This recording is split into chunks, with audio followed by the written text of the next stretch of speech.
sọ̀kalẹ̀ ìgbé ayé ènìyàn máa ń yí padà. Ìyẹn fi mi pé àwọn agbára kan wà láyé, agbára kan wà lọ́run, ṣùgbọ́n agbára kan ló ń ṣe àkóso agbára méjèèjì. Wà á ní Olúwa lo agbára tó ń ṣe àkóso ayé àti ọ̀run. Olúwa fi yanjú ọ̀rọ̀ ìgbésí ayé mi, ó yá sọ di àdúrà ńlá. Everlasting Father, King of glory. Yes. Yes. Pray like never before. The power that operates, the authoritative power that handled heaven and earth, that made power. In the name of Jesus Christ. Amen. In Jesus' mighty name you have prayed. Only àdúrà yẹn láṣìwà. Hallelujah. Hallelujah. Hallelujah. Hallelujah. Ìdí ni pé Psalm 24. Ó fi yí wa wípé tí Olúwa nílẹ̀, that is ilẹ̀ táwa yìí. Then lábẹ́ ilẹ̀ yẹn ẹ̀kún ẹ̀, that is the end. Àti ayé, number one. Then ayé yẹn àwọn kan tẹ̀dó sínú ayé náà. Inú ayé náà ni ìwọ àti èmi wà. Ó dẹ̀ di dandan ká ṣògo nínú ayé yìí. Ṣùgbọ́n a ò lè ṣògo bí kò bá ṣe pé agbára tó yanjú ọ̀rọ̀ ayé ènìyàn ó bá ayé ènìyàn pàdé. Ọlọ́run nínú ayé tí mo wà yìí, agbára tó máa yanjú ọ̀rọ̀ ayé mi sẹ́, Olúwa fi bá ìṣẹ̀dá mi pàdé. Ó yá sọ di àdúrà.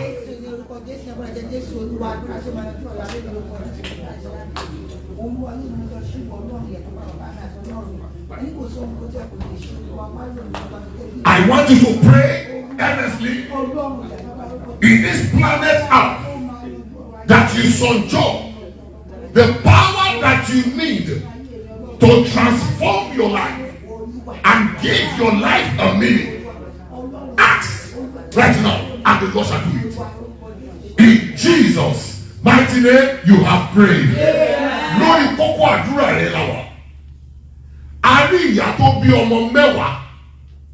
Nínú àwọn ọmọ mẹ́wàá, ọmọ kan ṣoṣo ló máa jẹ́ olú ọmọ tó máa ń tayọ. Ó wá lè tayọ kó fa àwọn yòókù sókè, àbí àwọn yòókù lè ti ara ẹ̀ là. Hallelujah.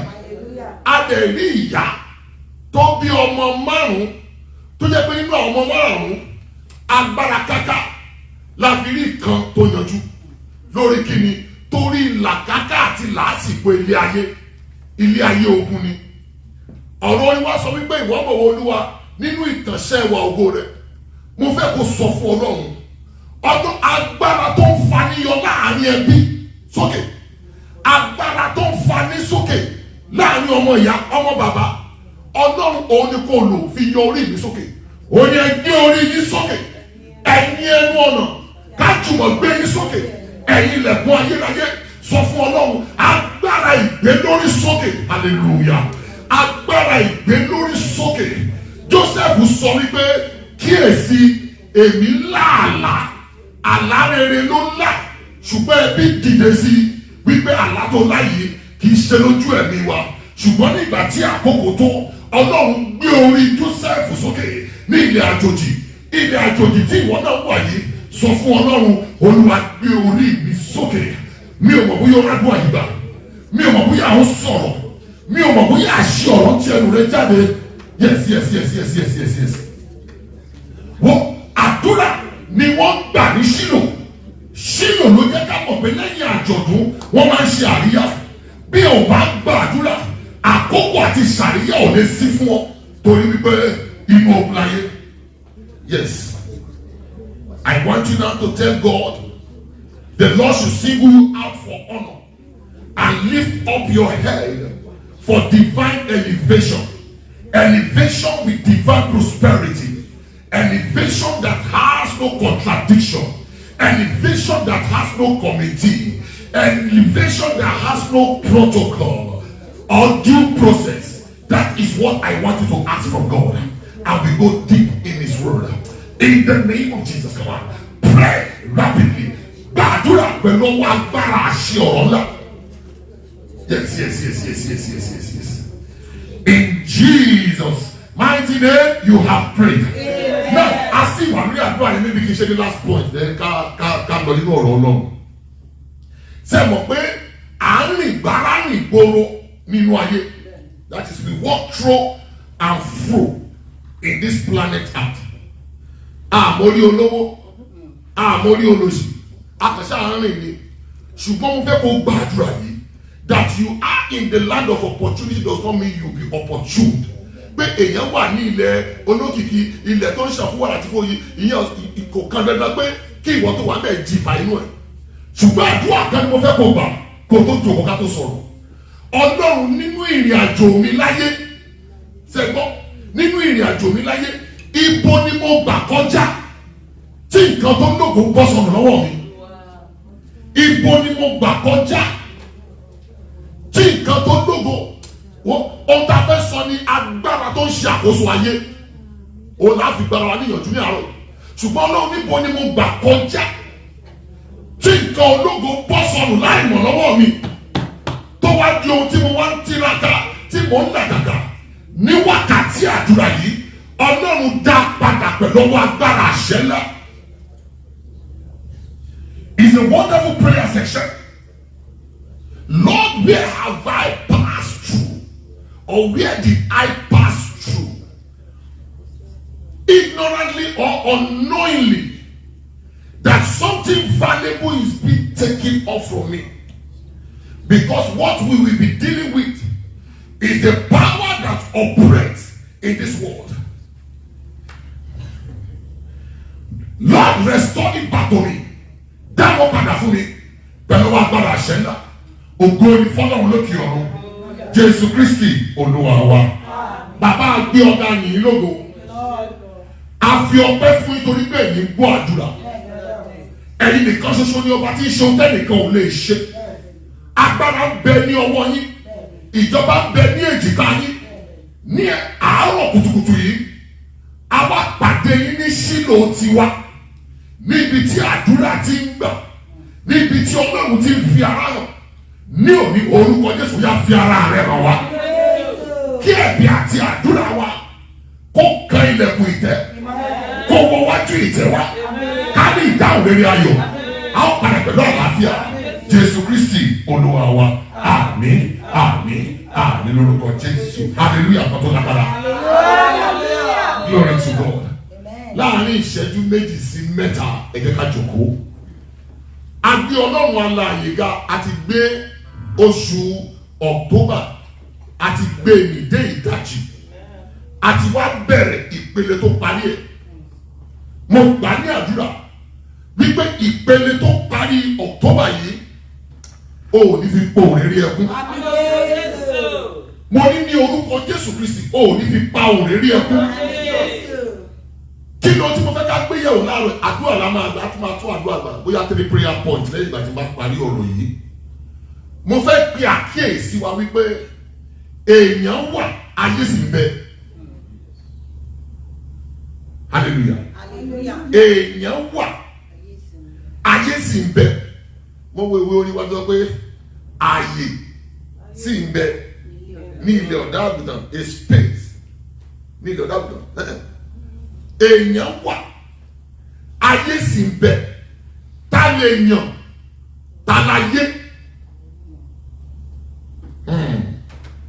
Bíbélì sọ fún wa wípé ká má ṣe bẹ̀rù ènìyàn tó lè para tí ò lè pa ẹ̀mí èèyàn nìyẹn. Ayé tó tún wá wà, ìwé ọ̀rọ̀ sọ pé ayé yìí ló ṣe ẹ̀kẹ́ẹ̀dógún lẹ́yìn ọ̀run méje àti ilẹ̀ méje. Inú ayé tá a wà yìí òun ni ẹ̀kẹ́ẹ̀dógún. So nínú ayé ẹ̀kẹ́ẹ̀dógún yìí àwọn agbára kan wà tó ń ṣiṣẹ́ àìrí. Wàá gbàdúrà bó ṣe wà lórí ìjòkó. Olúwa wọ agbára tó ń ṣiṣẹ́ àìrí ní inú ayé tí mo tẹ̀dó sí tó yí ìpín àti kádàrá padà. Ọlọ́run ní àṣà ní àárọ̀ yìí náwó agbára, irú ọwọ́ agbára ẹ̀rí yìí Olúwa pàwọ́rẹ́. Àdúrà tó fẹ́ kó gbà nìyẹn.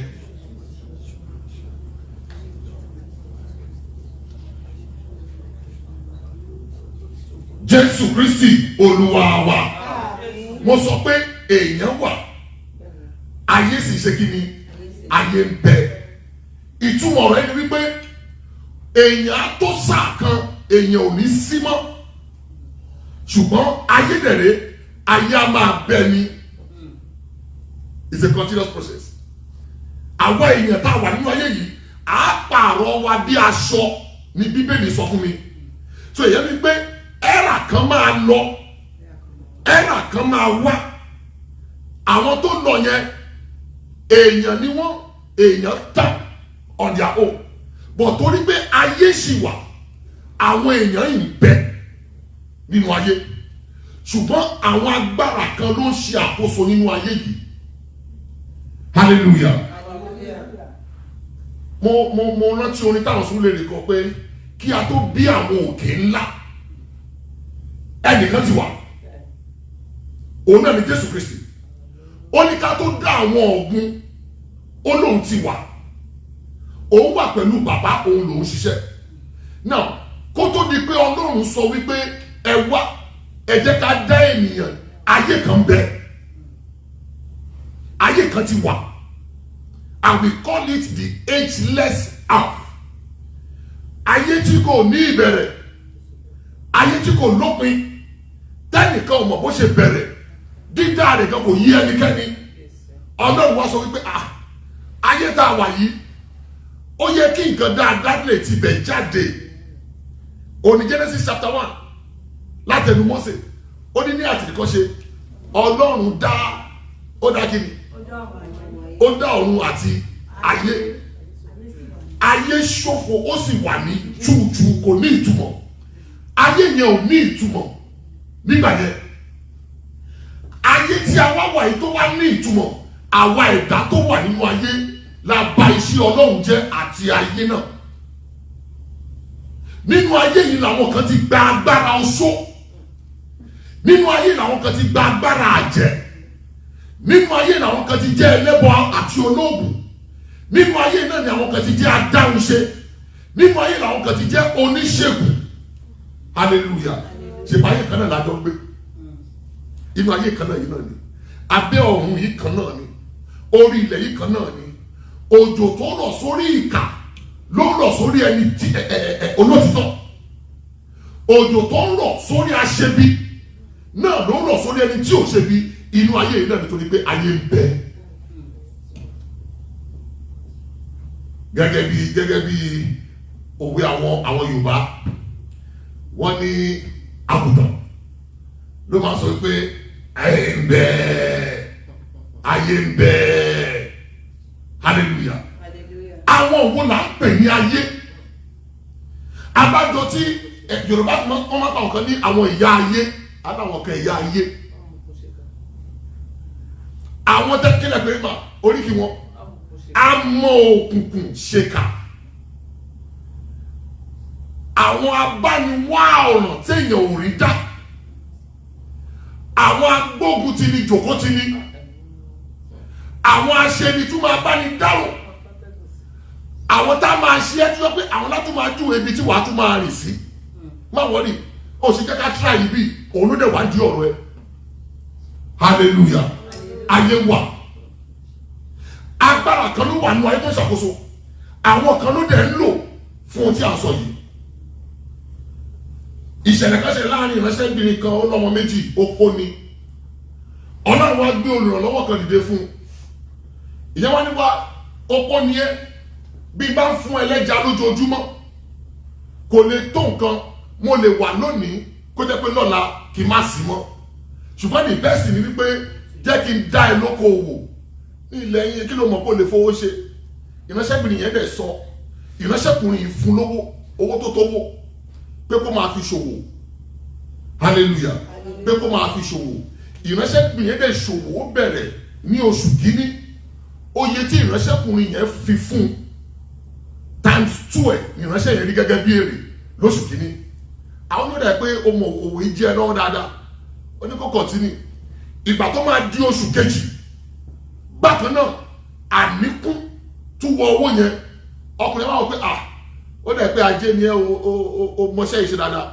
ok nǹkan tá a máa ṣe ni pé kúrò ní local level wá máa lọ sí international ibo lóru kó lè travel lọ ó lẹ́ni wíyà ó lè wá fẹ́ kó lọ sí India láti lọ kó ọ̀pọ̀lọpọ̀ àwọn ẹrù wá sílé tó tún lè máa tà inú ìránṣẹ́bìnrin yẹn dùn bínú ẹ ṣe dùn tó àkìlá máa ṣe ìránṣẹ́kùnrin dẹ̀ kó $20,000 ni ó dẹ̀ kó fún pé wo tó bá di ọjọ́ Monday hallelujah tó bá di ọjọ́ Monday òun á lọ bá ẹ gba passport àwọn process visa fún ẹ kó o lè tètè lọ òun rí i pé ó dẹ̀ pé ó jára mọ́ṣẹ́ dáadáa ó ìṣọ̀lẹ̀ obìnrin inú ìránṣẹ́bìnrin yìí dùn dáadáa ìgbà tó máa di ọjọ́ Monday àárọ̀ ní àfẹ̀mọ́júmọ́ ìránṣẹ́kùnrin yẹn dé bó dẹ̀ ṣe ló dẹ̀ kanlẹ̀kùn ìyá alágbájá oníyẹn olówó tó ń fún ẹ dání 20,000 yẹn ó ní kó bá wọn kó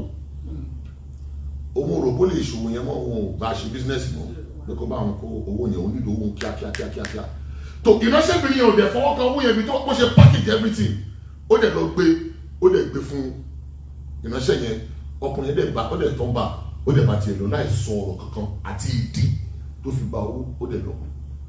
inú ìránṣẹ́bìnrin yìí bàjẹ́ lọ́pọ̀lọpọ̀ ó wò pé mo lòun lè ké sí ta lòun lè lọ képe ó wá pe ọ̀rẹ́ kan ṣoṣo kòríkòsù tọ́jọ́ wọlé ọjọ́ jáde nǹkan báyìí máa ṣẹlẹ̀ sóhun báyìí máa ṣẹlẹ̀ sóhun ní àkóso nǹkan tó fẹ́ ṣe àdúrà náà ni jẹ́ ká lọ nínú àdúrà ọjọ́ mẹ́ta wọ́n gbàdúrà ọjọ́ mẹ́ta àkọ́kọ́ nothing olóòrùn dá ìránṣẹ́ yẹn padà jẹ́ kó padà wá kò sí nǹkan tó ṣẹlẹ̀ wọ́n lókè pé káwọn tún gba àwẹ̀ so ó wá yan ìránṣẹ́ yẹn gẹ́gẹ́ bí ọ̀rẹ́ olùjùmọ̀ gba àdúrà wọ́n jọ ń gba àdúrà ẹni bí ó wá tó sì ìdíyẹn láti pé wẹ́ ìsọjí kan lọ church wa ohun mind tó bá lè tẹ̀lé o lọ sí church so that gbogbo lásìkò tí ìsì ti ń wọ̀ sí fún ẹ nǹkan ò lọ déédéé mọ́ owó tó gbẹ́kẹ̀lé wọ́n ti gbà ẹni tó dúró gẹ́gẹ́ bí olùrànlọ́wọ́ fún ẹ àti aláàánú ẹ òun náà ló ti lọ ní kí ló ti lè ṣe ó ní kò yé òun mọ́ ìránṣẹ́ yẹn para jẹ́ wa ní má wọ̀rì òun á mú ẹ lọ sí church àwọn ní ìsọjí pàtàkì tó ń ṣe lọ́wọ́ ó lè gbà láti tẹ̀lé inú ìsọjí yẹn wọ́n wà wọ́n ń ṣe ìsọjí wọ́n ń gba àdúrà ibẹ̀ ní ikọ̀ àti òjíṣẹ́ Ọlọ́run ti sọ wípé obìnrin kan wà níbí yìí tó wọ bí pẹ̀lú omijé àti ìbànújẹ́ torí pé aláfẹ̀yìntì àti olùrànlọ́wọ́ ó ti já kulẹ̀ kó ní tọ̀hún jáde kò sí ẹni tó jáde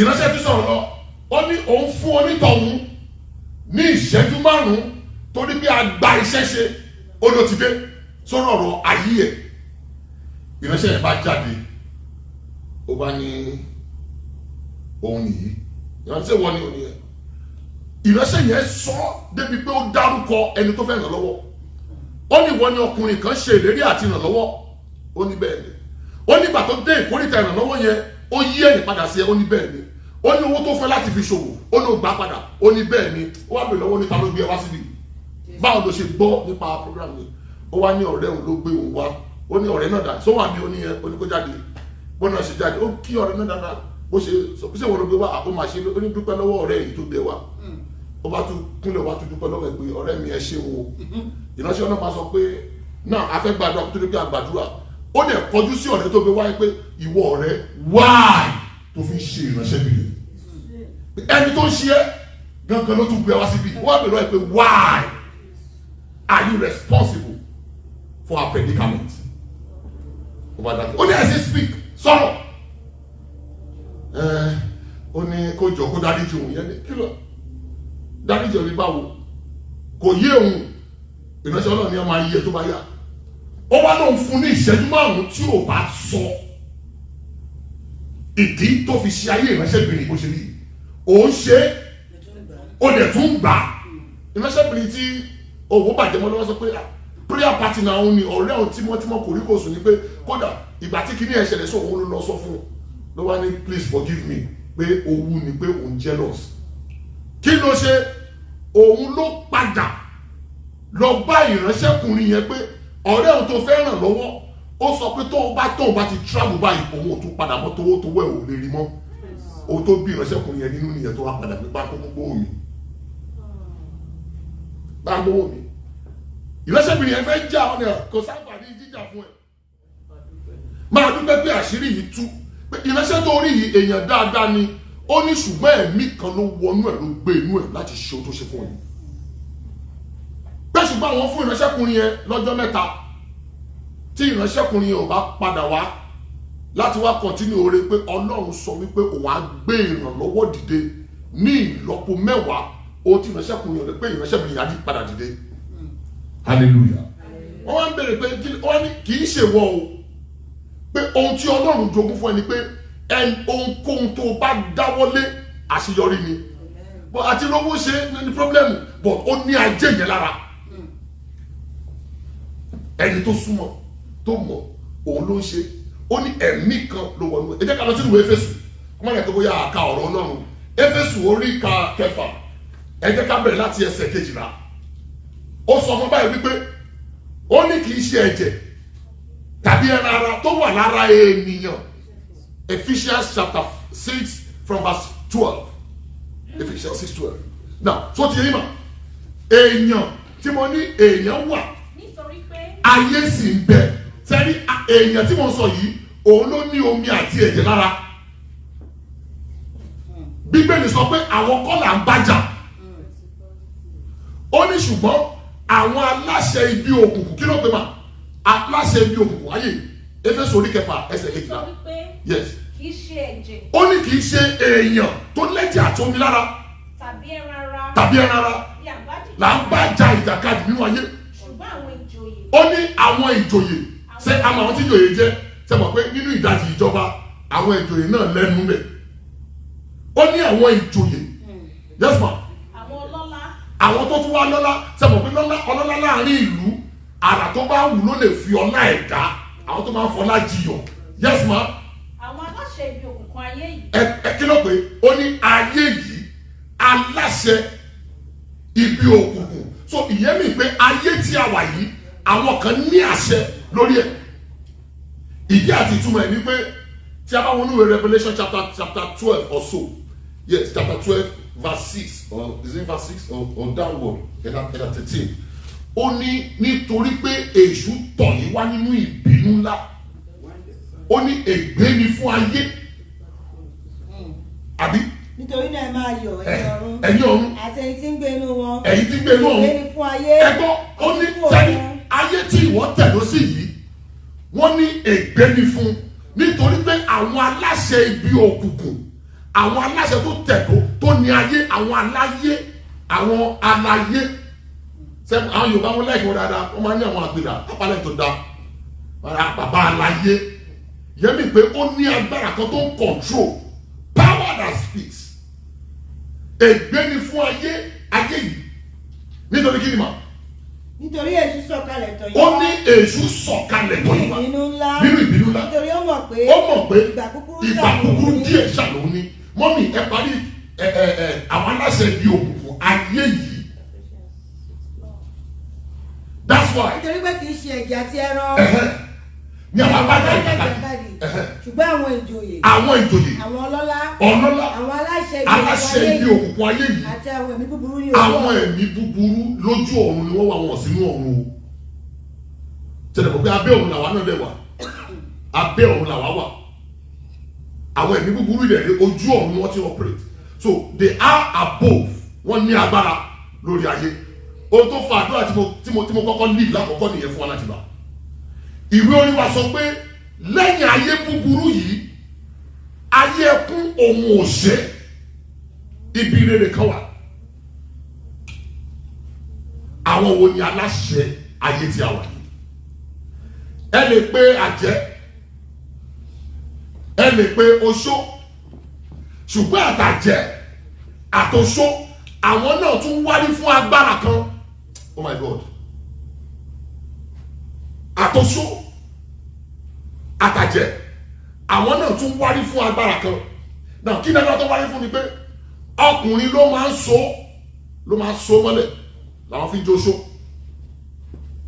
Then àwọn kan lájẹ́ lẹ́yìn ìgbà tó bá pátá àwọn lájẹ́ ṣùgbọ́n nígbà tí Yorùbá tún máa pe àpèdá sọ pé kò sẹ́ni tá a bá pè tí ì jẹ́ pé ìran obìnrin ló máa ń jàjẹ́ ìran ọkùnrin ló máa ń ṣe oṣó. Náà lórúkọ Jésù ọmọ adá wa láre agbára tó máa yí ìpín ayé wa padà sí ètò Ọlọ́run lórúkọ Jésù. Agbára ẹ̀jẹ̀ ọ̀dọ́ àgùntàn ó bà ìpìlẹ̀ orísun agbára náà jẹ́. Nínú ayé yìí láti rí emèrè, láti rí eléèrè, láti rí àbíkú. Nínú ayé yìí bákan náà látún ti rí ògbójú kìíní kan ọ̀run nílẹ̀. Ẹ má jẹ́ àsọ̀rọ̀ lọ sílẹ̀ yẹn. Ìṣẹ̀dá wa lórúkọ Jésù kò ní gba àbọ̀dé. Àmín Jésù. Ẹni tó bá ní ayé ò sí, ẹ sọ fún pé ó pa irọ́, ayé bẹ́ẹ̀. Nǹkan dẹ̀ ń ṣẹlẹ̀ nílé ayé. Ibi tó bá rìn dé ní ìrírí ẹ̀ mọ́. Ó nígbà tó bá tún gbọ́ tẹ̀lómi. Ẹ̀yìn rìn sá ẹ̀rìn. Àwọn kan dẹ̀ wà. Wèrè kìí sùn lálẹ́. A máa rìn kiri ni. Torí pé ẹ̀mí kan ló ń darí ẹ̀ ní àkókò yẹn. Òun gangan kọ́ ló rìn mọ́. Ẹ̀mí yìí náà ni. Má gbàgbé pé ẹ̀mí yìí wọn ò ní ara. Ibi tó bá wù wọ́n ni wọ́n wọ̀. Òun ni wọ́n fi pe oríkì wọn ní àwọn kíní kan tó àwọn tó ń bò kiri wọlé wọ́n máa ń yé mi darí mi sára wọn sóògùn ètò ẹ̀mọ́mọ́ tẹ̀sí sọ.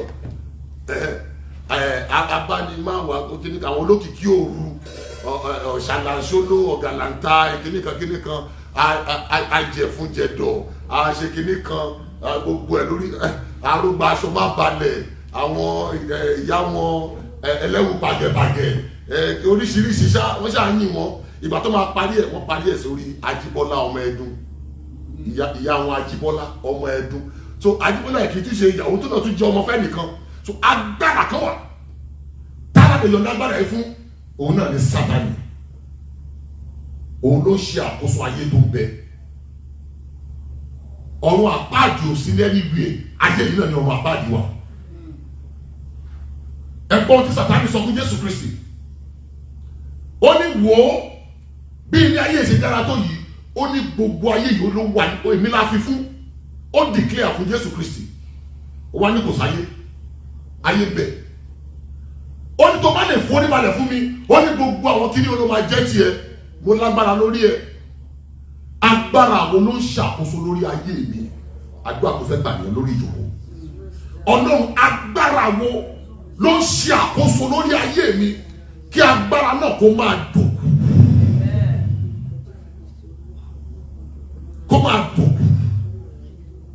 Irú agbára náà kó máa ṣe kí ni kó máa dòkú. Agbára wo ló ń ṣe àkóso that is in charge, that proof is in charge. Kó máa dòkú. Mo fẹ́ rán ẹ̀ ọ̀ ká gbàdúrà méjì sí. Kó máa dòkú. Jésù Kristi Olúwa wa. Tẹ́lẹ̀ nínú ìwé Jóòbù kan náà. Jóòbù orí kìíní ẹsẹ̀ kẹfà ọ̀sùn yẹt. Wọ́n béèrè lọ́wọ́ Sátánì. Wọ́n ní níbo ló ti wá. Ó ní ìrìnkèrúdò ilé ayé. Ayé tó ń bẹ yìí náà ni o. Throw and fro up and down. Olúwa sì bi Sátánì wípé. Olúwa bi Sátánì wípé. Níbo ni ìwọ ti wá? Níbo ló tẹ̀ tí ń bọ̀ náà? Nígbà náà ni Sátánì dá Olúwa lóhùn. Ó dá Olúwa náà wípé. Ní ìlọsíwá sẹ́yìn lórí ilẹ̀ ayé. Ẹ máa gbọ́ kò sí sọ pé nínú ọ̀run. Ó ní inú ayé. Ayé màá wá dáná o. Àti ní ìrìnkèrindò nínú rẹ̀. So inú ayé ègé. Ayé tá a wà yóò tún ní inú. Nínú ẹ̀ làwa tẹ̀lé sí. Inú ayé yẹn, ayé is big like this. Ayé yẹn ní inú. So inú ayé yẹn ni àwa tẹ̀lé sí. Hallelujah. Àdúrà kejì tó fẹ́ gbà lórí ìjókòó Olúwa ti bẹ̀tẹ̀ ní ẹgbẹ́. Agbára wo ló ń gba ìyọ̀ǹda lọ́wọ́ aṣẹ̀dá láti yí ìpín tàbáyé mi láti yí ipò? Sẹ́mo kí Sátánì bèrè lọ́wọ́ Ọlọ́run. Ó ní gbà mí láàyè, fún mi ní chance. Ó plead ọlọ́dẹ̀gbà. Kẹ́mọ̀rọ̀ agbára tí ẹni tó ń ṣàkóso lórí ayé tó ní. Ọlọ́run dẹ̀ gbà fún ok ara tó bá wù ẹ́ lọ fi Jóòbù dá. Ọlọ́run ta lẹni tó ń gba ìyọ̀ǹda lọ́wọ́ ìṣẹ̀dá láti ṣe mí ní ibi? Ta lẹni tó ń gba agbára lọ́wọ́ ìṣẹ̀dá láti yí ayé mi padà? Ta lẹni tó ń gba agbára lọ́wọ́ ìṣẹ̀dá láti fẹ́ da ayé mi ríboríbo? Deuteronomy mi má lè dùn, kí má lè láyọ̀, kí má lè nísinmi, káyọ̀ mi má lè kún, kí má lè di aláyọ̀ pípé. Come on, ta ni ẹni náà? Ọlọ́run èmi náà gba ìyọ̀ǹda, gba okùn ẹ̀mí ẹ̀. Èmi náà béèrè ìyọ̀ǹda lọ́wọ́ rẹ̀. Irú ẹni bẹ́ẹ̀, Olúwa fa okùn ẹ̀mí ẹ̀ já. Olúwa, irú ẹni bẹ́ẹ̀, ó yá fi ṣòfò dànù. Ó yá, irú ẹni bẹ́ẹ̀ fi ṣe ètùtù ìgbésókè fún mi. Irú alágbára bẹ́ẹ̀, Olúwa fi ṣe àtẹ̀gùn ìtúsílẹ̀ mi. Ó yá àdúrà yẹn ò yí ọ. Yes. Sátánì gba ìyọ̀dá, Ọlọ́run yọ̀dá fún. Ẹ wò bó ṣe ṣayé Jóòbù. Ṣùgbọ́n tó ní pé Jóòbù ní Ọlọ́run kan. Èyí tí kì í dójú títí tí kì í fi ní sílẹ̀. Tí kì í padà lẹ́yìn àwọn tirẹ̀. Bó ṣe ń gba àdúrà yẹn lọ́wọ́lọ́wọ́ báyìí. Gbogbo ìdí àti ṣẹ́kẹ́ṣẹkẹ̀. Gbogbo àhámọ́ ọ̀tá. Tàbí ibi tí ayé rò pé òun lọ fi ẹ́ pamọ́ sí. Tó pẹ́ni tó máa já ìgbà ní ọwọ́ rẹ̀. Agbára àjíǹde tó dá ayé tó wáyé tó dẹ̀ ń ṣe àkóso nínú ọ̀run ó sọ ọ́ di aṣẹ́gun.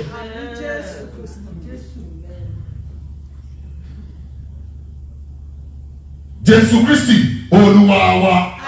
Orí ọ̀fẹ́ tó ní gẹ́gẹ́ bí ènìyàn tó wà nínú ayé tó bẹ ó ní wípé ìyìn Jésù làwọn áńgẹ́lì ń ké tó wá ṣe kí ni tó wá ra ara ayé padà. Àwa ni ara ayé, àwa ni ara ayé,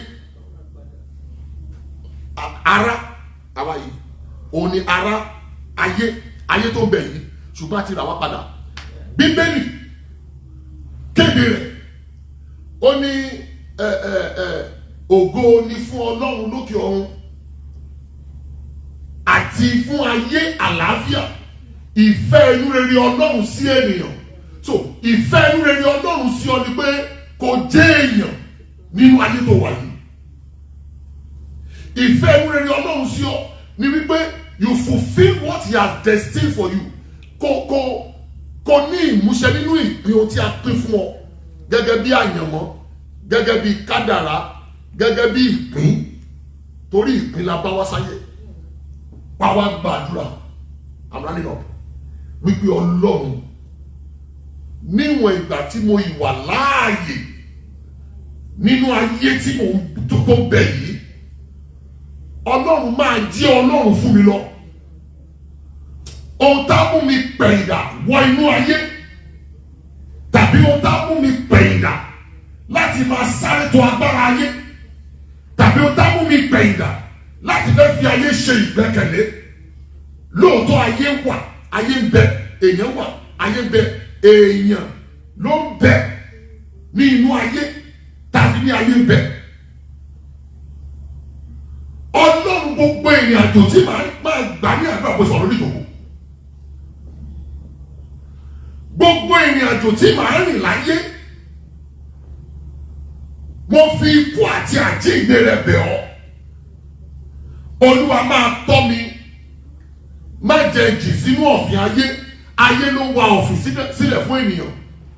Ayé ló gbẹ́ kòtò sílẹ̀ fún ènìyàn. Wọ́n á tẹ́ni lé lórí. Ayé ló bá ní wọ́rọ̀ téèyàn ò rí dá. Ayé anamọ́náyé.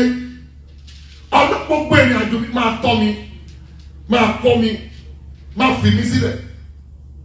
Mo wá padà sórí àdúrà àkọ́gbà wípé Ọlọ́run níbo ni mo gbà kọjá tí nǹkan tó lógo bọ́ sọnù ní ọwọ́ mi láìmọ̀. Níbo níbẹ̀ ẹ̀mí mímọ́ lọ ṣe àwárí ẹ̀ fún mi. Ẹ̀mí mímọ́ lọ ṣe àwárí ẹ̀ fún mi. Yes. Mọ́mì mi sọ ọ̀rọ̀ kan. Mo gbọ́njú bá mọ́mì mi pẹ̀lú ẹ̀fọ́rí yẹn ni ẹ̀fọ́rí. Tí ẹ̀fọ́rí yẹn bá bẹ̀rẹ̀ kò sí wòlíì tá a mọ̀ nígbà yẹn odolóògbé lónìí. Agbára òwòrán wòlíì ẹ̀ lè ka Psalm 1 to 150 off head. Kò rán ẹ bó bá ṣe máa ń ṣe àwọn gbé àmùrè wọ́n fa àmùrè yẹn di orí wọn, wọ́n á di ìyá ọlọ tó máa fi lọ, wọ́n á gbé lé orí yẹn. Still yet orí yẹn ò máa dáwọ́ dúró. Ó continue. Mo gbọ́njú bá ọ torí fún ẹ bá bẹ̀rẹ̀ tó bá ṣe pé fún 1 week ni dáàbì ò ní lọ bí iṣẹ́ for that 1 week. Lójú yẹn a máa wá mi ní wọ́n máa ṣe pé orí mi ò, orí yìí ò, orí yìí as I was growing up mo ń rí àdúrà kan láti fẹ́ sáré gbà lórí àdúrà kan tí mo kọ́kọ́ gbà yẹn mo wá wò pé ìgbà tí Ọlọ́run pè mí my dad is no more then mo rò pé Ọlọ́run tó bá ṣe pé ọ̀rọ̀ ìránṣẹ́bìnrin yìí ló máa fi jẹ́ kí àmì pé ó pè mí mo mọ̀ pé torí pé iṣẹ́ pé fún wá ṣe láyé ló fi dá mi sínú ìránṣẹ́bìnrin kí n lè gba ara ẹ̀ jáde ká lè ti pàṣẹ mi yìn ọ́ lógo lára ẹ̀. àwa bẹ̀rẹ̀ sí ní gbàdúrà mo rò pé mo mọ̀yàn ni àṣà mi ò mọ̀yàn gbogbo àwọn tí mo rò pé mo mọ̀ mo bẹ̀rẹ̀ sí ní pé wọn ìjọ ta ló mọ̀ eléyà ní lọ ṣe gbá eléyà gbogbo ẹ̀ pátápátá pàbó ló dá sí. ṣùgbọ́n ẹwọ Ọlọ́run aláṣẹ pé onímájẹ̀mú òtítọ́ mo kàn ṣáàsù lọ́sàn ọjọ́ yẹn ni kódà mi ò gbàdúrà mo kàn ṣáàsù lọ́sàn ọjọ́ yẹn mo rí pé wọ́n jí mi pé kí n dìde lójú àlá yẹn wọ́n dẹ̀ mú mi rin ìrìn àjò yẹn àwa lọ inú igbó yẹn is a thick forest kò sí ibi tí ojú tó ẹsẹ̀ lè gbà bọ̀ bá a ṣe ń lọ atẹ́gùn fẹ́ níwájú wa so atẹ́gùn yẹn ló ń fẹ́ àwọn ewéko yẹn tó dẹ̀ pé a fi rí ọ̀nà gbà kó ṣàyẹ̀bá àwa dé abẹ́ igi kan àwa dúró ó ní dúró síbi má dúró ó ní ibi tí ìṣẹ́gun wà ní adẹ̀kàkúrú ìfà immediately mo ṣe kọ́ pé níbi tí ìṣẹ́gun wà so ẹ̀rù pé inú gbé mi nìkan ìṣẹ́gun wo dídá tí mo lajú and that was all mo wá pè ya yìí pé ìgbà tẹ́ kéde báwo lè ṣe rìnrìn àjò yín náà àwọn ògbọ́dọ̀ àwọn parents àwọn bí i into àwọn ọmọ fishermen so wọn gbọ́dọ̀ àwọn parents wọn gbọ́dọ̀ ìyá bàbá wọn làwọn gbé dàgbà so àwọn dẹ̀ máa ń jí lọ inú oko ní 4 a.m. kí ilẹ̀ ó tó mọ́ so they have to wọ́n láti rìn fún ọ̀pọ̀lọpọ̀ máìlì kúrò láàrin ìlú wọnú igbó lọ síbi oko wọn so ohun tó bá ti máa mú kánjú láago mẹ́rin ìdájí so kó tó di pé ọ̀yẹ́ ńlá wọ́n á ti dóko wọ́n á dẹ̀ ti ṣiṣẹ́ so kó tó di pé lẹ́yìn ṣùgbọ́n àwọn olóko wọ́n á tún ti padà dé wọ́n ní ṣùgbọ́n ní ọjọ́ yẹn pé àwọn ò tètè jí wọn ò dẹ̀ jí àwọn kìí ṣàkóso àkókè báwa lọ́nà àti ń lọ o so wọ́n ní gẹ́gẹ́ bí ọmọdé táwọn wò ògo ni fọlọ́run lókè ọ̀run tí Ọlọ́run bá ṣe tán àti yanjú ọ̀rọ̀ ènìyàn ohun tí ò lágbára ló máa lò tó o tẹ́ fọkàn sí pé ibi tí ìrànlọ́wọ́ ti lè dìde nìyẹn wọ́n ní so ṣé mo mọ̀ ọmọdé táwọn bá ń lọ àwọn òpè àwọn nìkan náà fẹ́ máa lọ so àwọn ó ní ewé kan wọ́n ní ewé bombo ni wọ́n pè táwọn bá ti ń lọ àwọn ajá àwọn afi sọ́wọ́ àwọn aṣọwọ́ àwọn olùkùdù báyìí táwọn bá gba kí ní àṣẹ pọ̀ pé so ìyẹn làwọn fi engage ara wọn táwọn fi ń lọ pé àwọn wá dé abẹ́ igi ìrókò kan ó ní ibẹ̀ always táwọn bá ń kọjá ibẹ̀ máa always mọ́ ni nínú bó yẹn ó ló máa ń mọ́ bí ìgbà tó pé èèyàn ti gbálẹ̀ ẹ̀bẹ̀ wọ́n ti gbà pé so ìgbà táwọn adé ẹ̀gbẹ́ àbí káwọn sinmi níbí pé but ibi àwọn adúró àwọn rò pé káwọn sinmi díẹ̀ káwọn tó máa lọ pé àwọn agbọ́ tí kinní yẹn ń kùn bí oyin kí ló tún dún bí kò séyàn pé ojú táwọn máa gbé sókè báyìí àwọn ohun kan tó gbá àwọn lórí ibi tẹ́fọ̀rí yẹn ti bẹ̀rẹ̀ nìyẹn pé orí yẹn làwọn ké lọ bá ìyá bàbá àwọn olóko pé ó lè dúró ókè kán dáhùn padà sílé wọ́n ṣe kàgbákò orí yẹn nìyẹn láti gbà yẹn wọn ò tí ì dá àbàdàn ìgbọ́n pàṣẹ wọn má rí o ọ̀dọ́ ni wọ́n wà ẹ wo ìgbà tí ogun yẹn bá wọn ja ìjàkadì hallelujah hallelujah hallelujah wọ́n dẹ̀ ṣe sọ story yẹn fún mi wọ́n dẹ̀ sun ẹkún pé àtìgbà yẹn làwọn ti kò sí o títí di ìsinsìnyí mo ní ẹ̀dìsáàbù bí abẹ́ igi yẹn ṣe rí wọ́n ṣàtẹ́ láti ṣàlàyé òye mi wá rántí àlá tí mo lá pé ibi ìṣẹ́gun yẹn wà ó wá di ọlọ́run rọmọ ẹ̀ gbogbo agbára tó ń operate lábẹ́ igi yẹn ọlọ́run ó yà fàátù tí gbogbo mo fi láì ibi tí mo ti kọ́kọ́ kọ́ Matthew chapter 15 chapter 30 verse 15 yẹn pé gbogbo igi kíkì tí bàbá mi ọ̀run bá gbé a ó fàátù tí gbogbo kí ló dé ta fi fàátù tí gbogbo ni pé Job sọ wípé bí gbogbo ẹ̀ bá kù nínú ilẹ̀ tó bá gbóòórùn omi ó ló máa dìde padà tó bá fàátù tí gbogbo kò lè nípa mọ́ aṣàbẹ̀sí nígbàgbọ́ àyẹ̀ mo ṣòro mo ṣomi ohun tí ò lè òun ló ń fà yìí ó ní sẹ́ a lè fọ ojú yẹn sí àrùn àìmọye àgbẹ̀kan kọ́ là ń lò àrùn làwa ń lò nílé so ṣe olúwa ló tọ́ ó ní tí èéfì àrùn yẹn àti gbígbóná yẹn tó bá lè rú sójú yẹn olókùn dé bá gbọ́dọ̀ jí yẹn lónìí ìyá ó ní ẹ lọ dáná àrò kó gbóná dáadáa kí la fẹ́ ṣe ẹ fẹ́ sọ ẹ má wọlé ẹni tí tẹ̀báṣà ti dáná tán ẹ jẹ́ gbọ́ a lè lọ síbẹ̀ gẹ́gẹ́ bí olúwa ti wí kò sí sáàmù kò sórúkọ màláìkà kò sẹ́bọ̀ ọ̀kan ẹ ṣàgbórí yín síbẹ̀ torí pé ohun tó ló wá wí nìyẹn mo dẹ̀ dìmú gẹ́gẹ́ bí kọ́kọ́rọ́ ṣe nígbà tá a da omi yẹn báyìí tí eérú gbígbóná àti ooru ẹ̀ bó ṣe wá sókè tó pọ̀ wọn lójú nìyẹn and I guess èmi ò tẹ́ mọ̀ mi ò mọ̀ bóyá lẹ́sẹ̀kẹsẹ̀ ló lọ bóyá ọ̀sẹ̀ tó tẹ̀lé mi o bọ̀wọ́ tí mo ṣáà mọ̀ ní wípé mi ò rí kọ́ńkọ̀ plé kò ní fáwọn mọ́ mi ò rí tí wọ́n fi kú o pé wọ́n kọ̀m̀plé borí yẹn fáwọn mi ò àtọ̀ hallelujah bọ̀ ẹ wo mi tí wọ́n gbà kọjá tí àlàáfíà tó bọ́ sọ̀rọ̀ tí àlàáfíà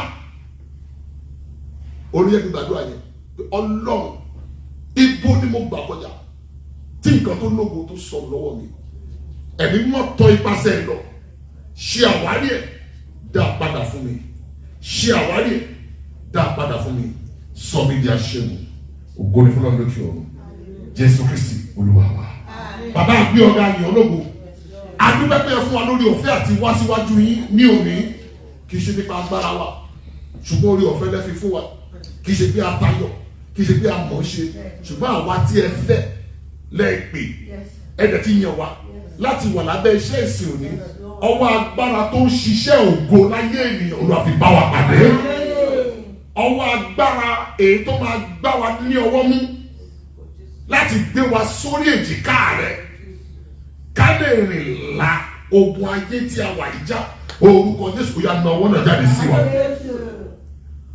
àánú rẹ̀ má jẹ́ ó fi wá sílẹ̀ ní ìgbà tí a wà nínú ayé má jẹ́ ó yé sí wa lára.